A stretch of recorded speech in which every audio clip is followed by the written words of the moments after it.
আমার ভাইয়ের ফ্রেন্ড মারা গেছে জন্য ওকে প্রত্যেকদিন দেখতাম রাস্তায়। যাদের শরীর পুড়ে গেছিল ওরা বের হইতেছে, মানুষ ওদের ভিডিও করতেছে, এই জিনিসটা একদম ঠিক হয় না। আমার কাছে অনেক খারাপ লাগছে এই জিনিসগুলো। আমরা আসলে অ্যাকচুয়ালি ট্রমার মধ্যে চলে যাচ্ছি এই ঘটনাটা হওয়ার পর থেকে সবাই। আমি মনে করি যে এটা পরিকল্পনাভাবে হয়েছে। যেই কাজটা যারা যারা করেছেন, পরীক্ষা নিরীক্ষা করেছেন, তাদেরকে আমার সামনে আনতে চাই, আমার সন্তানদের সামনে আনতে চাই, আমার সন্তানকে চাই। খুব কষ্ট পেয়েছি যখন আমি জানতে পেরেছি সে মারা গেছে, খুব কষ্ট পেয়েছি। আমি অনেক কান্না করেছি, কারণ কি সে আমার অনেক কেয়ার করেছিল। মাইলস্টোন স্কুল অ্যান্ড কলেজে বিমান বিধ্বস্তের তৃতীয় দিন আজ। এখনও এখানে অভিভাবক শিক্ষার্থীদের আনাগোনা, তাদের মধ্যে বিরাজমান সেই বিভীষিকাময় পরিস্থিতির স্মৃতি, যা স্মৃতিচারণ করতে গিয়ে তারা হয়ে যাচ্ছেন ভীতস্তত। কেউ কেউ বলছেন তার সন্তান এখন আর স্কুলে আসতে চাচ্ছে না। দর্শক, তাদের এই পরিস্থিতির কথা আজকে আমরা জানবার চেষ্টা করব। আপনাদের সঙ্গে রয়েছি আমি আব্দুল্লাহ জুবায়ের। আমি তো আমার বাসা এখানে, আমি ওখানে ছিলাম। পরে একটা অনেক বড় আওয়াজ হয়েছে, বিকট আওয়াজ, সবাই যে বলতেছে। পরে আমি বারান্দায় এসে দেখি অনেক ধোঁয়া। পরে আমি সাথে সাথে চলে আসি, কারণ কলেজ থেকেই তো আসতেছে আমার ভাই, ওই যে জারিফ, ওরা এখানে। আমি তাড়াতাড়ি চলে আসি, এসে দেখি এখানে এত ভিড়, এত মানুষ। তখনও ফায়ার ব্রিগেড আসে নাই, আমি তার আগে চলে আসছিলাম এখানে হ্যাঁ। মানে আমি তো 2 বছর আগেও এখানে পড়তাম, আমার ক্লাস 8-এর রুম আমি ছিলাম। আমার নিজের 5টা টিচার হসপিটালাইজ ক্রিটিক্যালে। আমার ভাইয়ের ফ্রেন্ড মারা গেছে জন্য ওকে প্রত্যেক দিন দেখতাম রাস্তায়। জুনায়েদ ওর বাসায় এইদিকে, আরিয়ান ওর বাসায় এইদিকে, প্রত্যেক দিন দেখা যেত রাস্তায়। ওরা এখন আর নাই। এইটা পার্শিয়ালি গভর্নমেন্টও দায়ী, অথরিটিও দায়ী। গভর্নমেন্ট এখানে কেন আরবান এরিয়াতে কেন ট্রেনিংটা করাবে, আর স্কুল অথরিটি ওরা এখানে বিল্ডিং কেন বানাবে? এখানে একটা এয়ারলাইনের রাস্তা, ওরা এখানে কেন বিল্ডিং বানাবে? এই যে সাপোজ যদি এই বিল্ডিংটাতে আগুন লাগতো, ফায়ার ব্রিগেড কীভাবে যাইতো? ওরা রাস্তা ঠিক করতেছে না। এখানে এমন কলেজ, এই কলেজে কমপক্ষে 2 লাখ স্টুডেন্ট পড়ে, ওদের যদি কিছু হতো তখন কি করতো? এইটা তো তাও কোনোভাবে আসছে, মানে রাস্তায় তো ঢুকা যায় না এদিক দিয়ে। একটা গাড়ি আসলে আরেকটা গাড়ি যেতে পারে না। আপনারা যে আসছেন এদিকে রাস্তা আপনি দেখছেন না, গোল চত্বরে ছুটির সময়, এদিক দিয়ে ছুটির সময় কলেজ ছুটি স্কুল ছুটি একসাথে হয়, ভিড়ে মানুষ হাঁটতে পারে না। এমন সময় যদি এরকম ইনসিডেন্ট হয় তাহলে কেমনে পারবে? এই ক্ষত দেখে খুবই কষ্ট পেয়েছি, কারণ কি যারা মারা গেছে তারা সবাই আমার ছোটো ভাই বোন, সব ক্লাস প্রাইমারি স্কুলের ছাত্রছাত্রীরা। অধিকাংশেরই বয়স 8 থেকে 14 বছরই হবে, আর তার থেকে অনেক ছোটো বাচ্চারা যাদের বয়স 4-5 বছর, 5 বছর, 6 বছর, তারাও অনেক মারা গেছে। যে বিল্ডিংটা দেখতেছেন সেই বিল্ডিংয়ে আমি একসময় পড়াশোনা করেছি। ওই বিল্ডিংয়ের দোতলা ভবন তো পুরো ধ্বংস হয়ে গেছে। সেই বিল্ডিংয়ের সাথে আমার অনেক স্মৃতি জড়িত আছে। আমার অনেক শিক্ষক যারা আমাকে অনেক কিছু শিখিয়েছে, তাদের কাছ থেকে ইংরেজি শিখেছি, বাংলা শিখেছি, ম্যাথ শিখেছি, অনেক কিছু শিখেছি। তারা অনেকে আহত হয়েছে, তাদের ভিতরে তো অনেকে, একজন তো মারা গেছে। যে মারা গেছে সে আমার মাতৃতুল্য ছিল, সে আমাকে অনেক কিছু শিখিয়েছে, সে আমার ক্লাস নিছে। খুব কষ্ট পেয়েছি যখন আমি জানতে পেরেছি সে মারা গেছে, খুব কষ্ট পেয়েছি। আমি অনেক কান্না করেছি, কারণ কি সে আমার অনেক কেয়ার করেছিল। একদিকে যেমন অন্যায় করলে শাসন করেছে, ঠিক তেমনি মায়েদের মতো আমাদের ভালোবাসা দিয়েছে।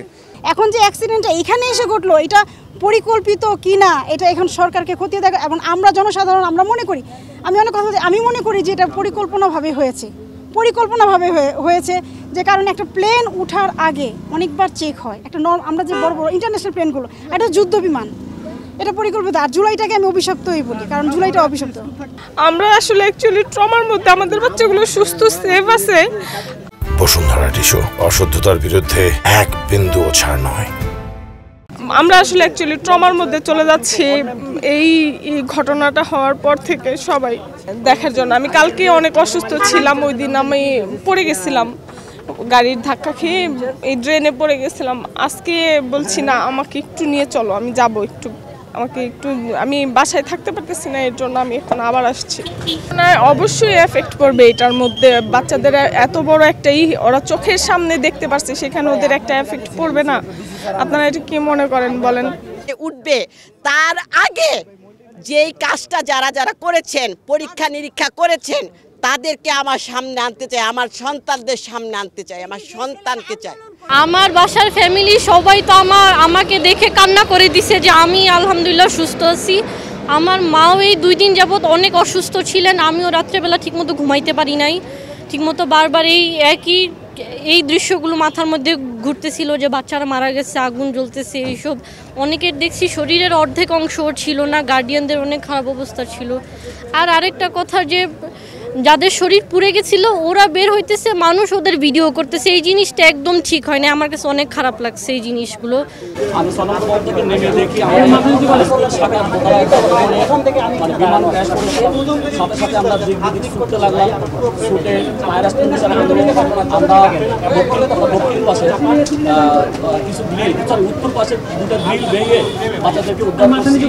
এবং বিমানটা এমন জায়গায় ক্র্যাশ করেছে সিঁড়ির রুম থেকে, সিঁড়ি আসলে বের হওয়ার মতো অবস্থা ছিল না। এই জন্য দক্ষিণ পাশ উত্তর পাশের যে রুমগুলো ছিল ওই রুমগুলো বাচ্চাগুলো মোটামুটি সেফ ছিল। আর আমাদের ছুটি কিন্তু ওই দিন একটাই হয়েছিল। একটা ছুটি হওয়ার পর বিমানটা ক্র্যাশ করছে মেবি একটা 12তে ক্র্যাশ করেছে। তো ছুটি হওয়ার পরে কিছু বাচ্চা ওয়েটিংয়ে ছিল, কিছু বাচ্চা ক্যাম্পাস লিক করে চলে গেছে। তো এই জন্য আসলে হতাহতের খবরটা আমরা একদমই বলতে পারতেছি না, বলতে পারছি না। এটা নিয়ে তদন্ত কমিটি গঠন করা হয়েছে আমাদের 6 সদস্য বিশিষ্ট। আমরা হয়তো তদন্ত কমিটির যে রিপোর্ট আসবে সেটা আপনারা জানতে পারবেন এতে। আর আমরা আসলে অনেক মর্মাহত বিষয়টা নিয়ে। আমি আবার আমার এই যে মোস্তফা স্যার, আমরা দুজনেই ছিলাম। আপনারা হয়তো দেখবেন বিভিন্ন জায়গায় আমাদেরকে আমরা ছুটাছুটি করছিলাম। আমরা আসলে প্রাণপণ চেষ্টা করছিলাম কোমলমতি বাচ্চাগুলোকে বের করে নিয়ে আসা।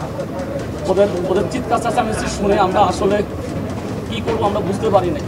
আমরা তারপরও গ্রিল ভেঙে আমাদের সাথে আমাদের রোভার স্কাউট, বিএনসিসি ওরাও ছিল, হোস্টেলের বাচ্চারাও ছিল, যে যার মতো করে পারছে গ্রিল ভাঙা, গ্রিলের তালা ছিল উইন্ডোর মতো, তালা ভাঙা। তারপরে একটা মই এনে 3 তলা উঠা, হোস্টেলের বাচ্চারা পিছন থেকে হোস্টেলের বাচ্চারা মানে চেষ্টা করছে গ্রিল ভাঙার। এভাবে আমরা কিন্তু অনেক বাচ্চাকে উদ্ধার করতে পেরেছি। আর সরাসরি যে রুমটাতে আঘাত করেছে ওটা এখন তার পাশের রুমের বাচ্চাগুলা ওখানে কতজন ছিল এক্স্যাক্টলি এটা আমরা এখনও মানে বুঝতেছি না। যেহেতু ছুটির পরে ঘটনাটা ঘটলো, এটা নিয়ে কমিটি গঠন করা হয়েছে, হয়তো আমরা জানতে পারবো। আমি আবারও বলি, আমি কলেজ শাখা হওয়ার কারণে ওখানে আসলে কয়টা সেকশন, কোন সেকশনের কী নাম এটা আসলে আমি ক্লিয়ারলি বলতে পারবো না। তবে যেহেতু ছুটির পরে আমরা একজন ম্যাডামের মারফতে জানতে পারলাম যে ওখানে জাস্ট বাচ্চারা ওয়েটিং করতেছিল। শুধু যে স্কাই সেকশনের স্টুডেন্টে ছিল তা না, বিভিন্ন সেকশনের স্টুডেন্টে ওখানে ওয়েট করছিল, আবার অনেকে চলে গেছে এরকম আর কি। ওখানে এক্স্যাক্টলি ক্লাস চলতেছিল এরকম না যে ক্লাস চলতেছিল 30 জন বাচ্চা ক্লাসে ছিল, হঠাৎ করে এসে 30 জন বাচ্চার উপর দিয়ে বিমান চলে গেছে, এরকমও না। ঘটনাটা ছুটির পরে হলো।